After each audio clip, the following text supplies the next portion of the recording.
Hello class 9th। आज हम अपने तीसरे चैप्टर के अंत में हैं लगभग। तो आज कुछ अणुओं के मूलों पर आधारित 2 प्रश्न आपको मैं करा रहा हूँ और इसके बाद आपको कुछ प्रश्न भी भेजूंगा जो आपको स्वयं करने हैं। उसके बाद हम नए चैप्टर की शुरुआत करेंगे। तो पहला प्रश्न देखते हैं। ये प्रश्न कहता है कि 0.06 ग्राम भार के जल की एक बूंद में जल के अणुओं की संख्या ज्ञात कीजिए। और सबसे पहले आपको देखना क्या है कि आपको क्या दिया गया है और क्या निकालना है। तो आपको क्या दिया गया है? भार, और आपने निकालना क्या है? अणुओं की संख्या। अणुओं की संख्या बहुत इजी प्रश्न होते हैं, बस आपको देखना है कि आपको दिया क्या गया है और निकालना क्या है। तो हम संबंध, कौन सा संबंध लेंगे जिसमें भार और अणुओं की संख्या के बीच में हो? तो वो संबंध क्या था? पदार्थ का अणुभार, पदार्थ का अणुभार बराबर, यानी जितना भी पदार्थ का अणुभार होता है उसमें कितने अणुओं की संख्या कितनी होती है? 6.022 इंटू 10⁻23 अणु। बस हमें संबंध मिल गया। इसी से हमने करना क्या है? अब पदार्थ क्या है आपका? जल।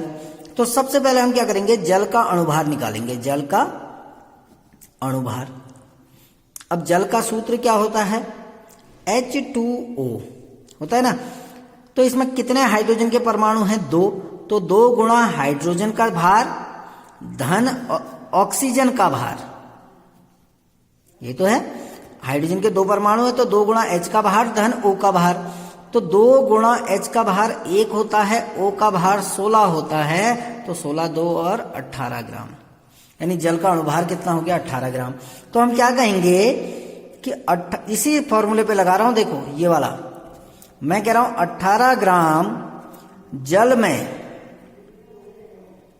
अणुओं की संख्या, अणुओं की संख्या बराबर कितनी होगी?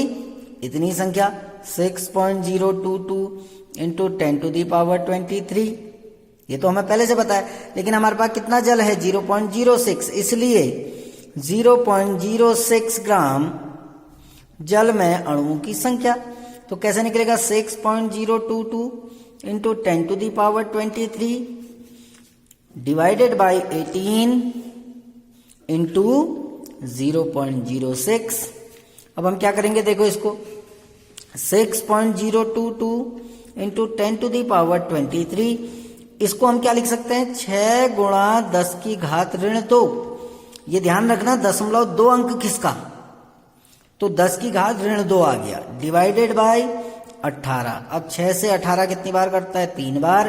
3 से हम इसको भी काट देंगे अभी, ठीक है ना। 3 दूनी 6, 0 0 3 सत्ते 21 हो गया ना।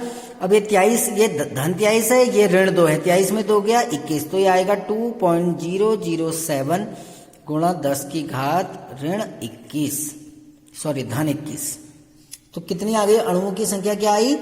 2.007 गुणा 10 की घात 21, ठीक है ना। आप अपने हिसाब से भी इसको कैलकुलेट कर सकते हैं। नेक्स्ट प्रश्न की ओर बढ़ते हैं। अब इसमें भी देखेंगे क्या दिया गया है और क्या निकालना है। तो ये कह रहा है N2 गैस के 3.011 गुणा 10 की घात 24 अणुओं के द्रव्यमान की गणना कीजिए। यानी आपको दिया गया है अणुओं की संख्या, आपको अणुओं की संख्या दी गई है और क्या निकालना है? आपने द्रव्यमान यानी उसका भार निकालना है। तो हमें पता है अणुओं की संख्या यानी 6.022 गुणा 10 की घात 23 अणु बराबर जितना उसका अणुभार होता है। बस हमको संबंध मिल गया। ये रिलेशन हम लगाएंगे क्योंकि हमको अणु दिए हैं, अणुभार निकालना है। तो अब देखो सबसे पहले N2 का अणुभार, जो पदार्थ हमारे पास है, पदार्थ कौन सा है? नाइट्रोजन। तो N2 का अणुभार हम निकालेंगे। तो नाइट्रोजन में कितने परमाणु हैं? तो 2 गुणा नाइट्रोजन का भार, नाइट्रोजन का भार 14 होता है, तो 2 गुणा 14 यानी कितना ग्राम हो गया? 28 ग्राम। अब हम ये 28 ग्राम को यहां रखेंगे तो क्या कहेंगे? 6.022 गुणा 10 की घात 23 N2 अणुओं का भार, N2 अणुओं का भार बराबर जितना उसका अणुभार होता है, अणुभार कितना है 28 ग्राम। इसलिए हमारे पास कितने अणु हैं 3.011, इसलिए 3.011 गुणा 10 की घात 24 N2 अणुओं का भार, तो क्या हो जाएगा 28/6.022 इंटू 10⁻23 मल्टीप्लाइड बाय 3.011 इंटू 10⁻24। मैं दोबारा साफ साफ लिख रहा हूं इसको यहां पर। ये हुआ 28/6.022 इंटू 10⁻23 मल्टीप्लाइड बाय 3.011 गुणा 10 की घात 24। हो गया ना। इससे ये 2 बार कट गया, सीधे सीधे कट गया ना। 2 से 28 कट गया, 14 बार कट गया ना। अब ये ध्यान देना, हमारे पास क्या संख्या आई देखो, 14/10 की घात 23 और यहां आई 10 की घात 24। ये तो है ना। अब ये 23 को हम ऊपर ले जाएंगे, 10 की घात 23 को ऊपर ले जाएंगे तो ये हो जाएगा 14 गुणा 10 की घात 24। ये तो पहले से ही ऊपर था। 10 की घात 23 ऊपर जाएगा तो ये गुणा 10 की घात ऋण 23 हो जाएगा। 10 की घात ऋण 23। अब आपको देखना क्या है, देखो 14 गुणा ये 10 की घात 24, ये 23, तो 24 में से 23 गया 1, यानी हमारे पास क्या बचा 10 की घात 1।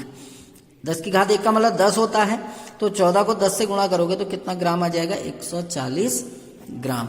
तो इतने N2 अणुओं का भार कितना है 140 ग्राम। ठीक है ना। तो ऐसे ही आपको अन्य प्रश्न भी हल करने हैं। अभी मैं कुछ अन्य प्रश्न भेजूंगा। Thank you.